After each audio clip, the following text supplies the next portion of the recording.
हम पंच परमेष्ठी भगवंतों की, गणाचार्य भगवान विराग सागर जी महामुनराज की, पट्टाचार्य भगवान गुरुवर विशुद्ध सागर जी मुनराज की,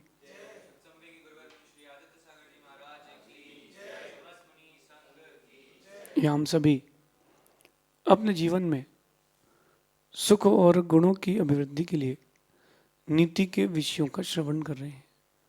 नीतिकार हमें हमारे जीवन को, हमारे व्यक्तित्व को सुंदर बनाने के लिए, अच्छा बनाने के लिए कुछ न कुछ नीति सूत्र जरूर कहते हैं।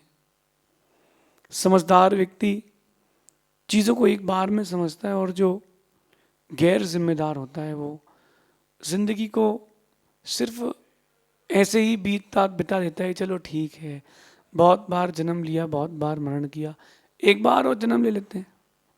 नहीं, हमें अपने जीवन को एक आदर्श जीवन की तरह जीना है। यूनिक आइडेंटिटी, हम हर किसी की अपनी एक यूनिक आइडेंटिटी है, हर किसी की अपनी एक अलग क्वालिटी है और उस यूनिक आइडेंटिटी, अलग क्वालिटी के कारण हम कहीं ना कहीं अपने आप को कुछ अच्छा डिफरेंट प्रेजेंट कर सकते हैं। आज की नीति में अपन समझते हैं कि कैसे हम अपने जीवन में अच्छे संबंधों को स्थापित करें, कैसे हम अच्छे संबंधों को स्थापित करें। एक व्यक्ति सामान्य जिंदगी जीता है, एक व्यक्ति विशेष जिंदगी जीता है।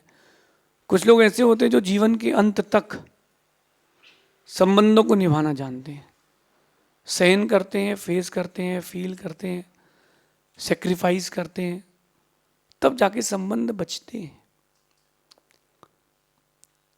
ये जो एक संबंध है पति पत्नी का संबंध, अगर उसको गहराई से देखा जाए तो सृष्टि के लिए सबसे पवित्र संबंध है, क्योंकि उसी से सृष्टि आगे बढ़ती है। लेकिन दोनों को एडजस्ट करना पड़ता है।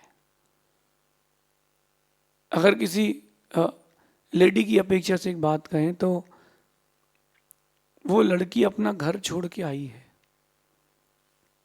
अगर लड़कों के लिए प्रावधान होता कि अपना घर छोड़ के ससुराल में जमाई बन के ही रहना है जीवन भर, तो लड़के शादी ना करते। Ego, man ego. लेकिन वो लड़की घर छोड़ करके आती है, और घर छोड़ करके आती तो आदमी को उसका ध्यान रखना चाहिए कि उसने उसके लिए अपना सब कुछ छोड़ा है। माँ भी छोड़ी, पिता भी छोड़े। अब इसी को मेल की ओर लेके चलते हैं ना। आप देखो कि एक अनजान व्यक्ति को उस आदमी ने अपना सब कुछ दे दिया है, घर दे दिया, चाबी दे दी, अपना सब कुछ दे दिया है, तो कहीं ना कहीं दोनों ने सेक्रीफाइस किया है। और इसी बैलेंसिंग का नाम लाइफ है। संबंधों को मजबूत कैसे करें?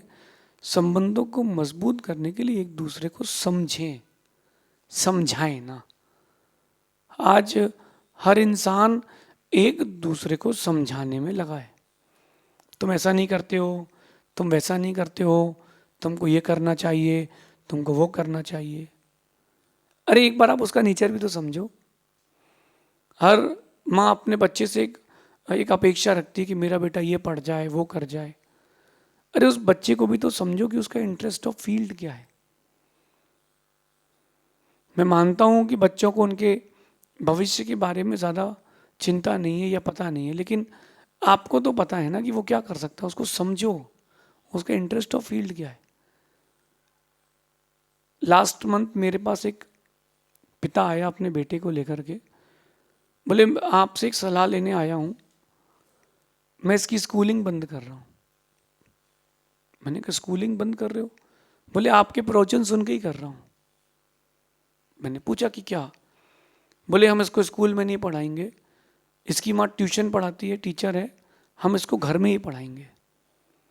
और हम एक्सपेरिमेंट कर रहे हैं कि हम इसको 5th क्लास तक की कोई स्कूलिंग नहीं कराएंगे। इसका इंटरेस्ट फ्लूइट में है, इसका इंटरेस्ट बांसुरी बजाने में है, तो सिर्फ इसको बांसुरी के लिए सिखाएंगे।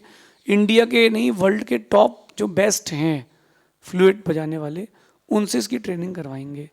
अभी 7 साल का है, अगले 5 साल का हमारा ये प्लान है। क्या करें? मैंने कहा हो जाएगा, इंडिया है, यहाँ तो कभी भी स्कूल में एडमिशन मिल जाता है, गांधी जी सब काम करा सकते हैं, गांधी जी सारे काम करा देंगे। मैंने कहा, और उन्होंने अपने बच्चे को स्कूलिंग नहीं कराई। अब उन्होंने निर्णय लिया कि उनका बच्चा फ्लूट बजाएगा, सिर्फ फ्लूट, और कुछ नहीं करेगा। बट स्कूल जाने से जो नॉलेज मिलती थी उसकी व्यवस्था की गई है। घर पर वो माँ अपने बच्चे को पूरा कोर्स पढ़ाएगी, एग्ज़ाम नहीं दिलाएगी, कोर्स पूरा पढ़ाएगी। इसके बाद जो दोस्तों के साथ घूमना खेलना है, तो जो उनके सोसाइटी में दोस्त हैं, 2 घंटे उनका बच्चा उनके साथ खेलेगा, क्योंकि स्कूल जाना ही नहीं है। स्कूल नहीं जाना तो इससे अच्छी क्या लाइफ है। और पिछले 3 महीने का जो रिजल्ट, 2 महीने का रिजल्ट था, वो एक्सपेरिमेंट बहुत अच्छा रहा। बाकी बच्चों की अपेक्षा से उस बच्चे की नॉलेज भी अच्छी है, और बाकी बच्चों की अपेक्षा से वो बच्चा ज़्यादा खुश है, सिंसियर भी है, रोज मंदिर भी जाता है, गुरुजन आते तो आहार भी देता है। वो बच्चा कि उस बच्चे की क्वालिटी बढ़ रही है। क्यों? उसके माता पिता ने उसको समझा है, समझाया नहीं। अगर 12-13 साल के बाद लगता है कि नहीं, he is not doing well, अथवा समथिंग इज गोइंग रॉन्ग, वापस स्कूल में शिफ्ट कर देंगे। इतनी देर थोड़ा ना हुई है। संबंधों को बचाने के लिए यही करना है, मजबूत करने के लिए भी यही करना है, और गहरा करने के लिए, संबंधों को गहरा करने के लिए एक दूसरे को समझना है। हर किसी का अपना अपना इंटरेस्ट होता है। किसी का इंटरेस्ट किसी चीज़ में होता है, किसी का किसी में होता है। किसी को खाने में फ्रूट्स और सैलेड्स पसंद है, किसी को मिनरल्स पसंद है, किसी को ग्रेन्स पसंद है, किसी को मिलेट्स पसंद है। तो अपन अपनी इच्छा किसी के ऊपर थोपेंगे तो संबंध बिगड़ेगा। और मेरा मानना है कि गलतियों से कम गलत फहमियों से संबंध ज़्यादा टूटते हैं। कई बार एक छोटी सी गलती अविश्वास पैदा करती है, और वो अविश्वास आपके संबंध तोड़ देता है। सबसे पहले गलत फहमियों से बचें, और फिर गलतियों से बचें। और अगर कोई गलती हो जाए तो अपने पार्टनर को बता दें कि मुझसे गलती हो गई है, क्योंकि कभी उसको मालूम चलेगा तो उसका दिल टूटेगा। तो आप ही बता दो, आप ही बता दो, ताकि काम बन जाए।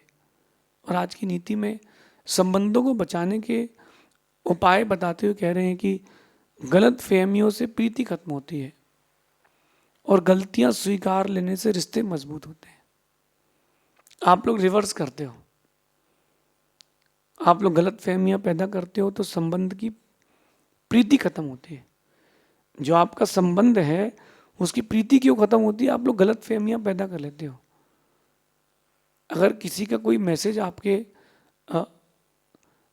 पार्टनर के फोन में आ गया है, तो ये मत बोलो कि कौन है, ये पूछो कि क्या चल रहा है। आप लोग रीजंस नहीं समझते हो, आप लोग डायरेक्ट पॉइंट आउट करते हो, फिर डिसअपॉइंटमेंट होता है। तो अपन चीज़ों की गहराई को समझें। और अच्छा, कुछ लोगों की फितरतें खराब रहती हैं तो उन पर तो शक होता ही है, उनके लिए भी कुछ नहीं कर सकते। गलत फहमी आप पैदा करोगे तो प्रीति खत्म हो जाएगी, और अगर गलतियां नहीं सुधारोगे तो संबंध खत्म हो जाएंगे। तो क्या करना है? गलत फहमियों को रोकना है। एक अंडरस्टैंडिंग बनाइए, परस्पर में एक म्यूचुअल अंडरस्टैंडिंग बनाइए, एक दूसरे को समझिए। और हम अपने साथ वाले साधु भगवंतों के साथ ऐसे ही रहते हैं, हम लोग एक दूसरे को म्यूचुअल के साथ जीते हैं। वो हमको समझते हैं, हम हमको उनको समझते हैं। मैंने कहा कि आज मैं ये नहीं कर पाऊंगा, ओके। आज आपको ये नहीं करना है, ओके। आज आपको ये करना है, ओके। उन्होंने कहा कि ऐसा कर लीजिए, मैंने कहा ओके। कारण एक दूसरे को समझते हैं। छोटी छोटी बातों को लेकर के अगर आप गलत फहमियां पैदा कर लोगे तो संबंध नहीं बचेगा। और दूसरी बात है, गलतियां नहीं स्वीकारने से संबंध बिगड़ते हैं। आपको रिश्ते मजबूत करना है, अपनी गलतियां स्वीकारें, हाँ मेरी गलती है, दैट्स ऑल। और जहां गलती हो और स्वीकार लो तो बात खत्म है। लेकिन वो गलती रिपीट ना हो। अगर कोई व्यक्ति एक ही गलती बार बार करता है, मतलब साफ है वो उसकी आदत है। और आदत उसको डुबाएगी। आदत ले डूबेगी, चाहे वो बोलने की हो, खाने की हो, कपड़े पहनने की हो, तेज गाड़ी चलाने की हो, बिजनेस के टाइम पर रील्स स्क्रॉल करने की हो। एक बार गलतियां हो जाएं, इट्स ओके, लेकिन गलती दोहरा रहे हो, संबंध खत्म होगा। We should not repeat our mistakes, but we should accept our mistake. हम गलतियों को स्वीकारते जाएं, संबंध बचे रहेंगे।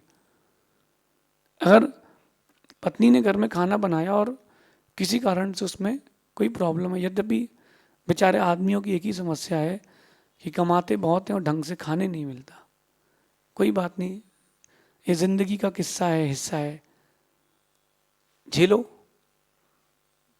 लेकिन अगर कभी कोई गलती हो जाए तो आप एक्सेप्ट कर लो कि आज मैं ये नहीं बना पाई हूँ, तो आप देखना कि वो चलो कोई बात नहीं, शाम को बना दूंगी, संबंध मजबूत होगा। आप लोग गलतियों पे गलतियां करते हो और वो गलतियों पर गलतियां एक दिन इतना बड़ा बोझ, इतना बड़ा वजन लाती है संबंधों के लिए कि वो संबंध टूट जाते हैं। जिस पाटे पर मैं बैठा हूं, तखत पर, 5 लोगों का वजन तो झेल लेगा, 50 लोग खड़े होगा एक साथ, एक के ऊपर एक, फ्रैक्शन ऑफ सेकेंड्स में टूट जाएगा। ऐसे ही रिश्ते हैं। आप ज्यादा बार किसी को कुछ बोलोगे तो वो संबंध टूट जाएंगे, वो रिश्ते टिकेंगे नहीं। और वो रिश्ते कब तक नहीं टिके, कब टिकेंगे, आप एक दूसरे को समझ जाओगे तो वो टिके रहेंगे। पहले की जो शादियां थी आज भी टिकी हैं। शादी को 50 साल हो गए, 55 साल हो गए, 60 साल हो गए। अब आजकल तो 50-60 दिन में ही झगड़ा हो जाता है। लड़की कहती मैं नहीं आऊंगी, लड़का कहता वहीं रहे। प्रॉब्लम कहाँ है? प्रॉब्लम एक्सेप्टेंस में है। ईगो क्लैश करता है और लोग अपनी गलती को स्वीकार नहीं पाते। मैंने देखा है, गलतियां हर इंसान से होती हैं, लेकिन जो स्वीकार ले वो तरक्की करता है, जिसे स्वीकार ही नहीं है वो एक कदम भी आगे नहीं जाता, वो पीछे जाता है। इसलिए लाइफ में गलत फहमियों को हटाएं और गलतियों को स्वीकारें, आपके संबंध सेफ रहेंगे। मैंने देखा है जो लोग जीते हैं गलत फहमियों का जीवन, वो लोग पाते हैं दुख भरा जीवन। आप अगर गलत फहमियों का जीवन जी रहे हो तो दुख मिलेगा। एक छोटी सी कहानी गुरुजी ने सुनाई थी, बड़ी प्रासंगिक है। 2 सगे भाई बचपन से ही एक दूसरे से बड़ा प्रेम करते थे, सगे भाई। बट जैसे जैसे एज बढ़ती गई, कोई ना कोई रीज़न आते गए और दोनों में कॉन्फ्लिक्ट होती गई। कॉन्फ्लिक्ट होते होते एक ही घर था, लेकिन कॉन्फ्लिक्ट इतनी बढ़ गई कि अब एक दूसरे का चेहरा नहीं देखते। वो यहाँ से तो ये वाला यहाँ वाले गेट से बाहर। अब वो कॉन्फ्लिक्ट इतनी बढ़ गई कि अब एक दूसरे पर शक होने लगा। एक दूसरे पर शक होने लगा, कहीं तू मेरे कि तू पैसे निकालने लगा है ड्रॉर से और तू निकालने लगा है। शक बढ़ता गया और दोनों ने अपने आप को अलग करने का ठान लिया। अब मन में तो था लेकिन बाहर नहीं बोल पा रहे थे। और छोटा भाई घर में था, बड़े भाई का बच्चा जो छज्जा होता है उसमें छोटा सा बच्चा था, 6 महीने का, 8 महीने का, घुटने घुटने घसीटते घसीटते वो छज्जे तक चला गया। छोटी सी रेलिंग थी, उसने अपनी गर्दन बाहर निकाल ली और नीचे गिरने वाला था 2nd फ्लोर से। वो छोटे भाई ने दौड़ करके बच्चे को पकड़ा। छज्जे से वो बच्चा गिरा और छोटे भाई ने पकड़ा और छोटा भाई कहता है कि मैं ना होता तो ये मर जाता। बड़ा भाई आया और उसने पीछे उसका सुना कि ये मर जाता, ये मर जाता। झगड़ा प्रारंभ। वो बोल रहा कि भाई मैं तेरे बेटे को बचाया, मैं क्यों मारूंगा, वो तू तो फेंक रहा था उसको। फाइनली दोनों अलग अलग हो गए। एक ग्राउंड फ्लोर में, एक 1st फ्लोर में, बाहर से घर की सीढ़ी बना ली गई। अब मोहल्ले में होली का चंदा हुआ तो बड़े भाई के पास चंदा लेने गए। तो बड़े भाई ने चंदा दिया और वो मोहल्ले के बच्चे बाहर की सीढ़ियों से छोटे भाई के पास ऊपर जा रहे थे। तो वो आवाज़ लगाते, भैया भैया कहाँ जा रहे हो, कहाँ रहे हो तुम? बोले ऊपर चंदा लेने। बोले भैया एक ही घर है। बड़े भाई ने क्या कहा, एक ही घर है।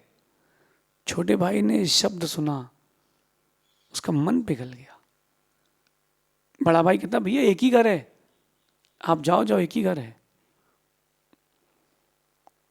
छोटे भाई बड़े भाई के मन में वो वापस पुराना प्रेम याद आया। दोनों बैठे, दोनों ने बातें करी, और कुछ दिन बाद वो सीढ़ी अलग हो गई, वापस दोनों एक हो गए, क्योंकि गलत फहमी बीच में थी और कुछ अच्छे शब्दों ने उन गलत फहमियों को हटा दिया। एक शब्द ने कि घर।